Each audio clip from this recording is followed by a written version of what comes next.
So ayun, mukhang epic fail. Kanina pa tayo salita ng salita.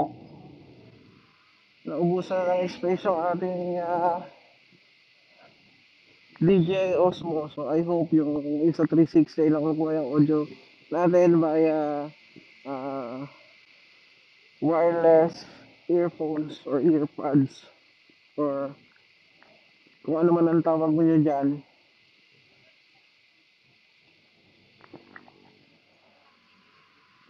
So kung hindi, ulit na lang tayo. So ayun nga guys, nabili natin yung Insta360 X4 na nirelease noong April 16.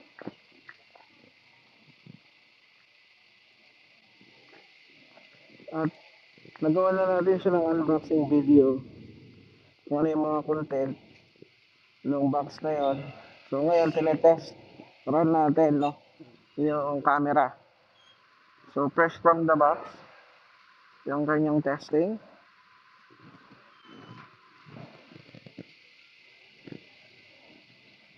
Ayaw maganda yung footage niya. Pero habang nagtetest tayo ng footage, gusto ko lang i-discuss yung mga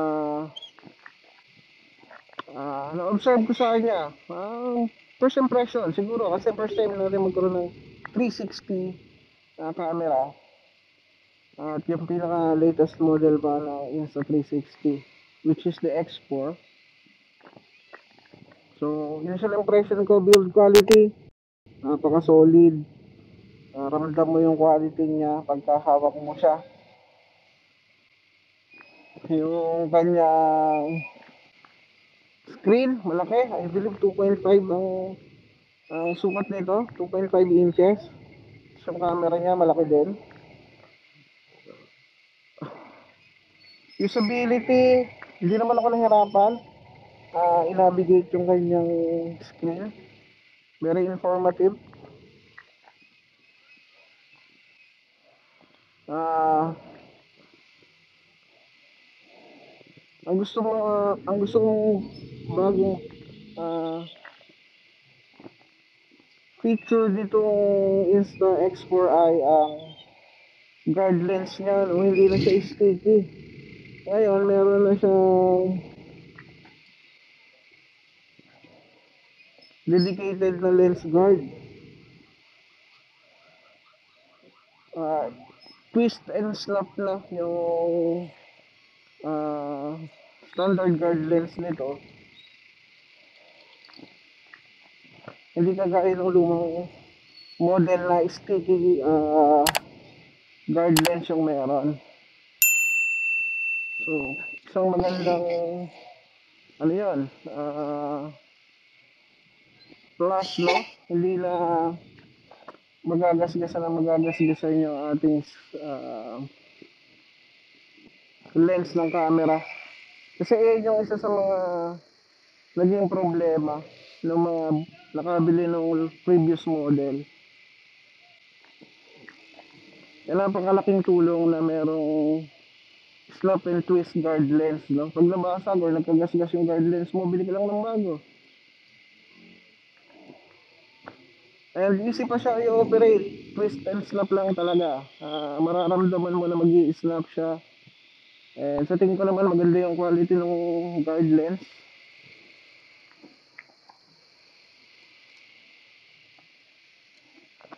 Wala nga pala itong kasamang LV stick. So ang gagamitin natin dito ay yung stick ng ating DJI Osmo Action 4. We will also have a comparison video between my DJI Osmo Action 4 and my Insta360 X4. Well, ang may compare lang naman natin kasi nasa magkaibang realm to ng action camera ay yung kanyang video output, video quality, audio quality, and transfer speed. Saka siguro yung ano, editing supportability lalo na nung app. So, ay, mali. Magko-compare natin sila.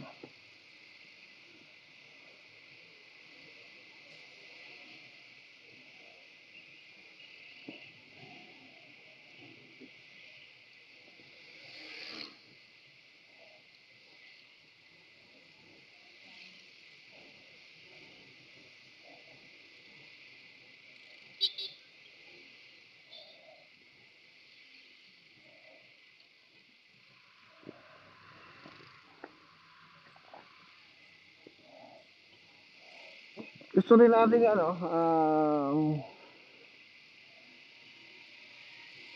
i-compare to dun sa ating ginagamit na camera for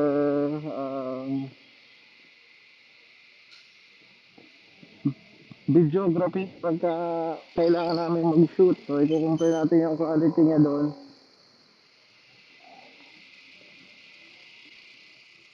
kung alin ang mas better.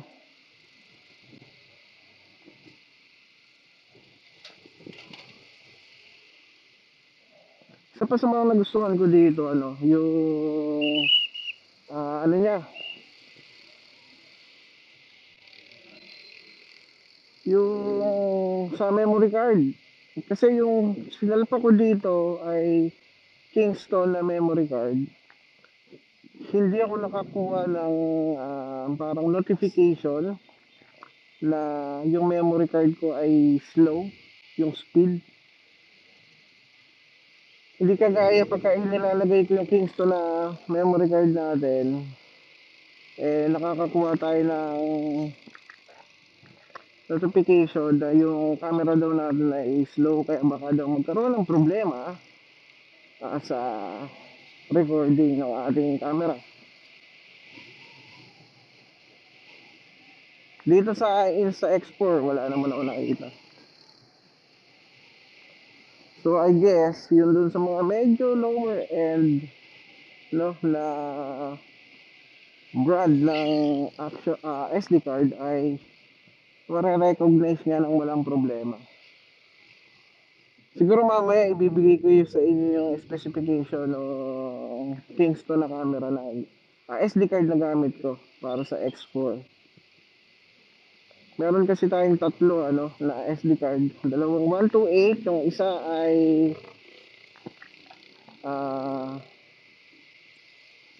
ang brand niya ay SanDisk.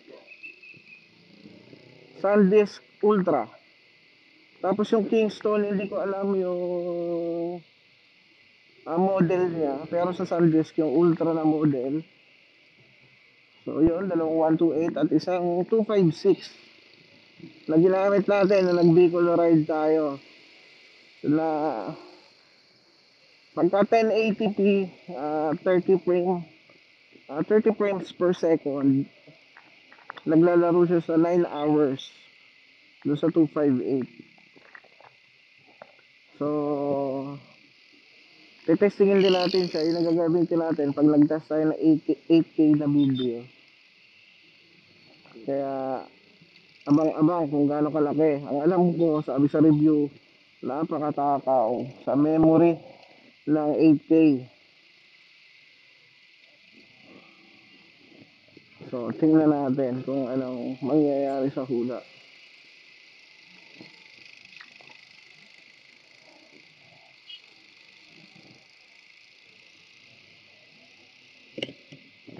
Visor down na tayo. Dahil mainit. So medyo may hangin na.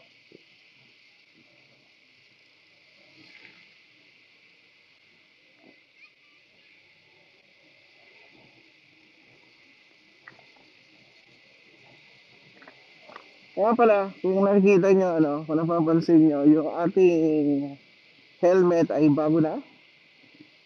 MT Revenge 2S. So, sabi nga, ang MT daw ay pasok sa top 10 safest helmet sa buong mundo. Kaya tayo nainganyo bumili nito.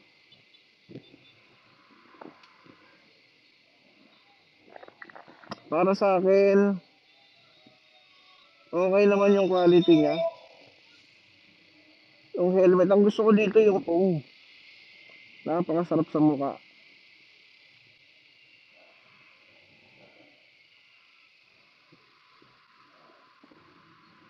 Malambot siya pero snag pa rin yung fit sa'yo.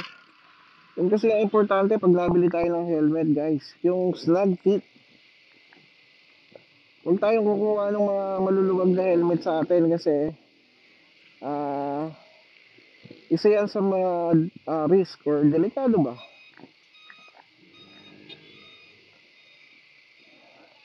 Pagka maluwag kasi baka umikot yung helmet habang suot mo pagka ikaw ay na-aksidente. Saka guys, tandaan nyo, wag nating titipidin yung mga helmet natin.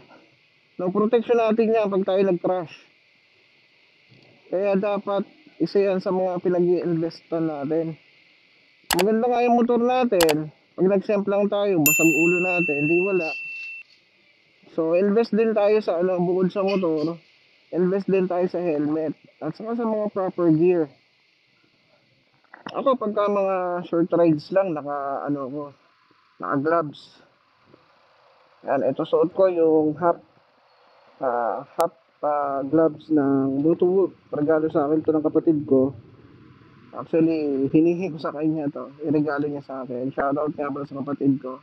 Kaya Abby Florenda. So, papali din na to, bunso. Baka gusto mo ng palitan. So, pagka short ride lang sa trabaho, daily na pag motor lang, ito gamit ko. Kasi mas presko. Kapag ka naglo-long ride tayo, suot natin yung kumini na full gloves. Tapos naka tayo, Benkia na riding jacket. Tapos nakamaong tayo. Gusto ko rin sana bumili ng maong na Benkia na may knee pads. May built-in na knee pads na. Pero maong siya. Tapos, yung mga pinaglumaan nating safety shoes sa trabaho, yun yung ginagamit natin. Na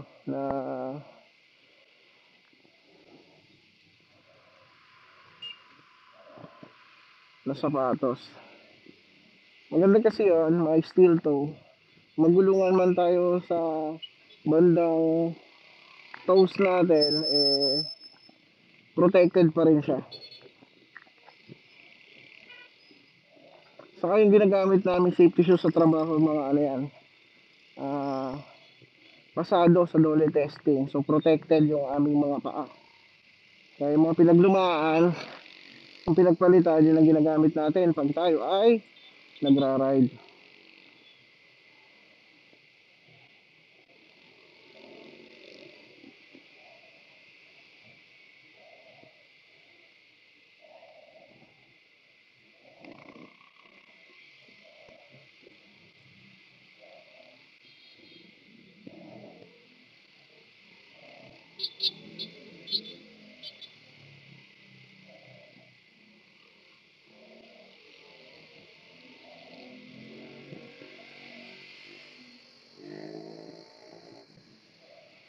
Bilis. Tulong mabilis yung motor ni sir.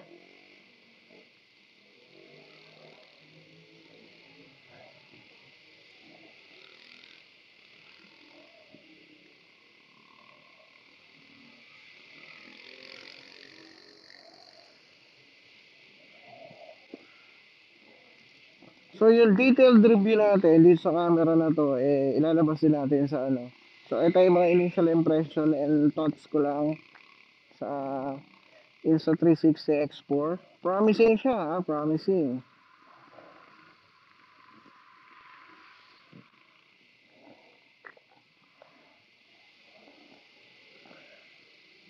So palagay ko bibiliin kong accessories sa susunod ay yung LB stick at saka yung battery. Extra battery nito kagaya nung Osmo natin, naka-adventure combo tayo. May dalawang extra battery. Kaya nung tayo ay nag long ride sa Bicol, yung first long ride natin, as in pinakamalayo, 8 hours na biyahe, 24 total, 326 kilometers total na biyahe, balikan. Na-support naman na yung mga footage natin ng DJI. Mahirap lang talaga ilagay dun sa vlog natin dahil syempre kung ano yun, dalawang 8 hours yun, di 16 hours yung upload natin. So medyo kinat-cut na lang natin siya para hindi naman kayo mabuhay. Thank you nga pala dun sa mga nanonood, nag-subscribe dun sa mga bagong subscribers ko. Lalo na yung pinilit ko mag-subscribe. Shoutout sa inyo. No? Lalo na kanina kay Roxy. Ah, shoutout sa iyo. Ito na yung sira.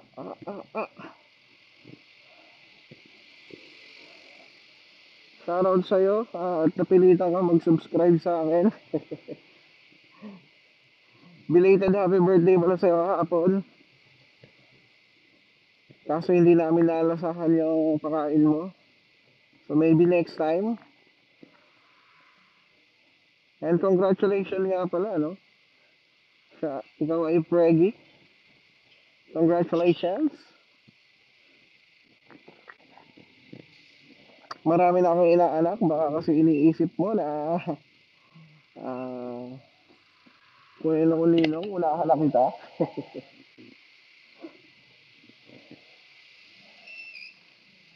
Again, shoutout nga pala dun sa mga tropa sa Team PBU. Kay, kay Jalen, kay Charles, kay Jess, kay Rain, kay Sir Rod, kay Sir June, kay Miss Prep, doon sa mga lumang or dating member ng Team PBU, si Arian, si Mike, si Mikel, shoutout sa inyo.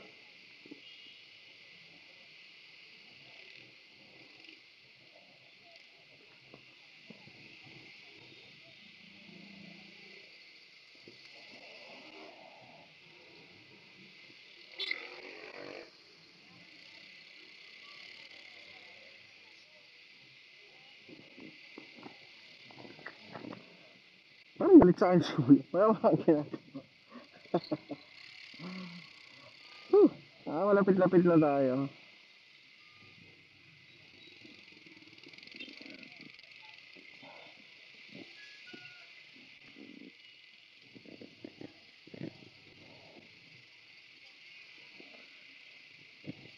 So, ayun na muna. For now. Naulit yung video.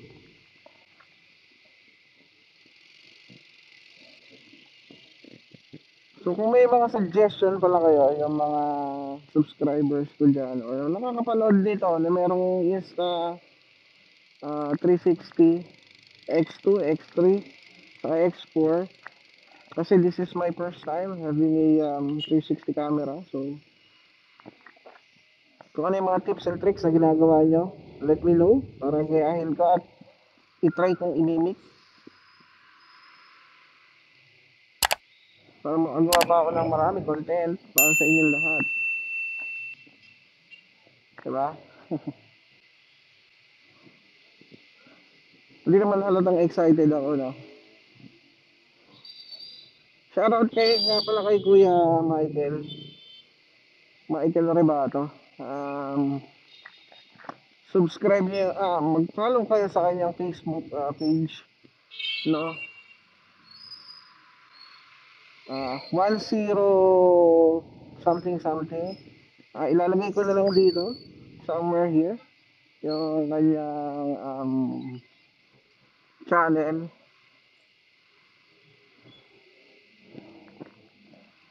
Shoutout sa mga ka-Jul-Jul dyan.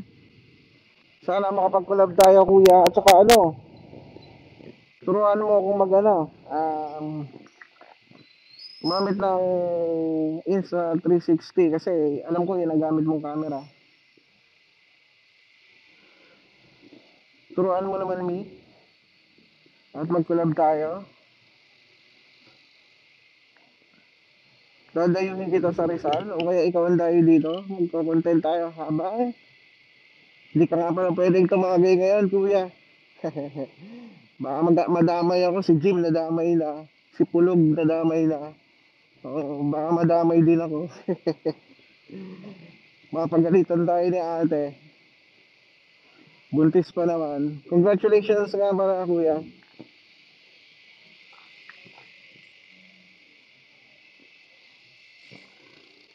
So, mabuhay tayo mga tulume.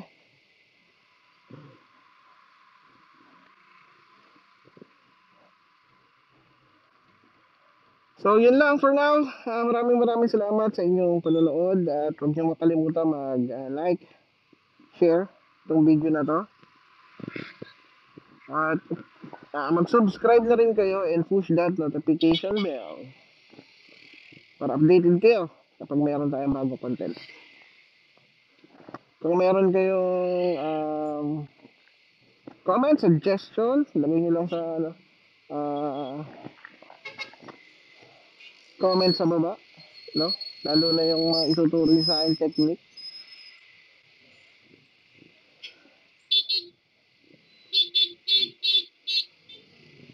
Di ba? Pagkatapos sa stoplight, hihinto yung mga ganito para magsakay. Hindi pa nakakalampas ng na pedestrian lane. Nakakalampas lang, magsasakay. Nakakaharang sa daloy ng trapiko.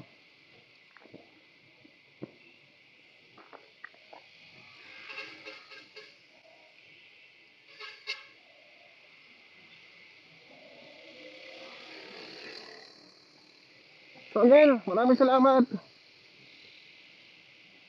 Peace!